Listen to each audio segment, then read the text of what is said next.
Iran যুদ্ধের মধ্যেই ট্রাম্পের চাঞ্চল্যকর নথি ফাঁস। ইরানের নতুন সর্বোচ্চ নেতাকে শান্তিতে থাকতে দেব না, ট্রাম্প। মধ্যপ্রাচ্যে উত্তেজনার মধ্যে জ্বালানি তেলের বড় চালান পেল পাকিস্তান। ইরান আমাকে মৃত ঘোষণা করেছে, কিন্তু আমি এখনও জীবিত। ইরান যুদ্ধের উত্তেজনার মধ্যেই মার্কিন প্রেসিডেন্ট ডোনাল্ড ট্রাম্পকে ঘিরে নতুন বিতর্ক তৈরি হয়েছে। ব্রিটিশ সংবাদমাধ্যম দ্য টেলিগ্রাফ জানিয়েছে, সম্প্রতি প্রকাশিত কিছু নথিতে ট্রাম্পের বিরুদ্ধে পুরনো একটি যৌন নির্যাতনের অভিযোগ সামনে এসেছে। নথিতে বলা হয়, এক অজ্ঞাত নারী 2019 সালে ফেডারেল ব্যুরো অফ ইনভেস্টিগেশনকে দেওয়া সাক্ষাৎকারে দাবি করেন কিশোরী বয়সে তিনি যৌন নির্যাতনের শিকার হয়েছিলেন। তার অভিযোগ অনুযায়ী ওই ঘটনার সঙ্গে প্রয়াত মার্কিন ধনকুবের ও দণ্ডিত যৌন অপরাধী জেফ্রি এপস্টিন এবং ট্রাম্প দুজনেরই সম্পৃক্ততা ছিল।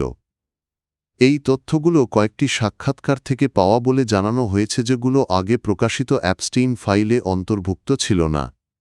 তবে তদন্তকারীরা জানিয়েছেন অভিযোগগুলো এখনও যাচাই করা হয়নি এবং এ বিষয়ে এফবিআই কোনো মামলা করেনি।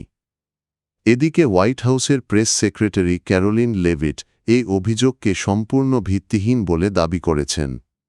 তিনি বলেন, এসব অভিযোগের পক্ষে কোনো বিশ্বাসযোগ্য প্রমাণ নেই এবং এ বিষয়ে আগেও তদন্ত হলেও কোনো পদক্ষেপ নেওয়া হয়নি। এ ঘটনায় যুক্তরাষ্ট্রের বিচার বিভাগ কিভাবে অ্যাপস্টেইন কেলেঙ্কারি পরিচালনা করেছে তা নিয়েও নতুন করে প্রশ্ন উঠেছে। ইরানের নতুন সর্বোচ্চ নেতাকে শান্তিতে থাকতে দেবেন না, এমন মন্তব্য করেছেন মার্কিন প্রেসিডেন্ট ডোনাল্ড ট্রাম্প। মার্কিন সংবাদমাধ্যম ফক্স নিউজকে দেওয়া এক সাক্ষাৎকারে তিনি এই মন্তব্য করেন। ইরানের নতুন সর্বোচ্চ নেতা মোজতাবা খামেনেই এর বিষয়ে ট্রাম্প বলেন, তিনি মনে করেন না যে মোজতাবা খামেনি শান্তিতে থাকতে পারবেন এবং তাকে শান্তিতে থাকতে দেওয়া হবে না। ট্রাম্প একই সাক্ষাৎকারে যুক্তরাষ্ট্র ও ইসরায়েলের যৌথ সামরিক অভিযানের প্রশংসা করেন। তার দাবি, 28 ফেব্রুয়ারি শুরু হওয়া এই অভিযানে হাজার হাজার লক্ষ্যবস্তু ধ্বংস করা হয়েছে এবং প্রথম হামলাতেই ইরানের প্রায় অর্ধেক ক্ষেপণাস্ত্র ধ্বংস করে দেওয়া হয়েছে। তিনি বলেন, যদি শুরুতেই সেই হামলা চালানো না হতো তাহলে যুদ্ধ আরও কঠিন হয়ে উঠত। ইরানের নেতাদের সঙ্গে আলোচনা প্রসঙ্গে ট্রাম্প বলেন, শর্তের ভিত্তিতে সংলাপ সম্ভব। তিনি দাবি করেন ইরান আলোচনা করতে আগ্রহ দেখাচ্ছে। তবে ট্রাম্প বিস্ময় প্রকাশ করে বলেন, যুক্তরাষ্ট্র ও ইসরায়েলের হামলার প্রতিক্রিয়ায় ইরান উপসাগরীয় দেশগুলোতেও হামলা চালিয়েছে। মধ্যপ্রাচ্যে চলমান সংঘাতের কারণে বৈশ্বিক জ্বালানি বাজারে অস্থিরতার মধ্যেই বড় জ্বালানি তেলের চালান পেয়েছে পাকিস্তান। দেশটির গণমাধ্যম জিও নিউজ জানিয়েছে, 4টি পেট্রোলবাহী জাহাজ ইতোমধ্যে পোর্ট কেসিম বন্দরে পৌঁছেছে। সরকারি উদ্যোগের অংশ হিসেবে জ্বালানি সংকট মোকাবিলায় এসব পেট্রোল আমদানি করা হয়েছে। প্রতিবেদন অনুযায়ী ইতোমধ্যে প্রায় 37,000 টন পেট্রোল খালাস করা হয়েছে। আরও প্রায় 50,000 টন পেট্রোল বোঝাই একটি চালান খালাসের অপেক্ষায় রয়েছে। এছাড়া আগামী 12 ও 13 মার্চ আরও 2টি জাহাজ বন্দরে পৌঁছানোর কথা রয়েছে, যেগুলোতে মোট প্রায় 90,000 টনের বেশি পেট্রোল থাকবে। মধ্যপ্রাচ্যে ইরানকে ঘিরে উত্তেজনা বাড়ায় আন্তর্জাতিক বাজারে তেলের দাম বৃদ্ধি পেয়েছে, যার প্রভাব পড়েছে পাকিস্তানের জ্বালানি ব্যয়ে। এরই মধ্যে পাকিস্তান সরকার পেট্রোল ও ডিজেলের দাম প্রতি লিটারে 55 রুপি পর্যন্ত বাড়িয়েছে।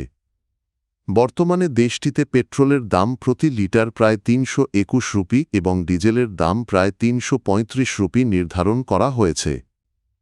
পাকিস্তানের প্রধানমন্ত্রী শেহবাজ শরীফ বলেছেন, আঞ্চলিক সংঘাতের প্রভাব মোকাবিলায় সরকার জ্বালানি সাশ্রয় এবং কূটনৈতিক উদ্যোগ সহ বিভিন্ন পদক্ষেপ নিচ্ছে। ইরান ইসরায়েল সংঘাতের মধ্যেই সামনে এসেছে এক অদ্ভুত ঘটনা।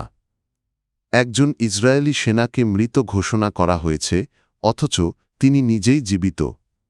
ইসরায়েলি সংবাদ মাধ্যম দ্য টাইমস অফ ইসরায়েল এই ঘটনা তুলে ধরেছে। প্রতিবেদন অনুযায়ী একজন রিজার্ভ সেনা দাবি করেছেন, ইরানের একটি অনলাইন পোস্টে তাকে নিহত হিসেবে দেখানো হয়েছে। তিনি বলেন, এক বন্ধু তাকে ফেসবুকের একটি গ্রুপের স্ক্রিনশট পাঠান। সেখানে তার ছবি ও আরও কয়েকজন ইসরায়েল ডিফেন্স ফোর্সেস রিজার্ভ সৈন্যের ছবি দিয়ে লেখা ছিল ৮ জন আইডিএফ সৈন্য নিহত হয়েছেন। ওই সেনা জানান প্রথমে বিষয়টি তাকে হাস্যকর মনে হয়েছিল, কিন্তু পরে পোস্টটি দ্রুত ছড়িয়ে পড়তে শুরু করলে তিনি উদ্বিগ্ন হয়ে পড়েন। তিনি আশঙ্কা করেন তার পরিবারের সদস্যরা হয়তো এই খবর দেখে আতঙ্কিত হতে পারেন। তাই তিনি দ্রুত তার স্ত্রী ও বাবা মাকে ফোন করে জানান যে তিনি জীবিত আছেন। প্রতিবেদনে আরও বলা হয়েছে ইরান দীর্ঘদিন ধরে মনস্তাত্ত্বিক যুদ্ধ এবং ভুয়া তথ্য ছড়ানোর কৌশল ব্যবহার করে আসছে বলে অভিযোগ রয়েছে। এই ধরনের প্রচারণার মাধ্যমে শত্রুপক্ষের মধ্যে বিভ্রান্তি ও ভয় তৈরি করাই মূল উদ্দেশ্য বলে বিশ্লেষকদের ধারণা।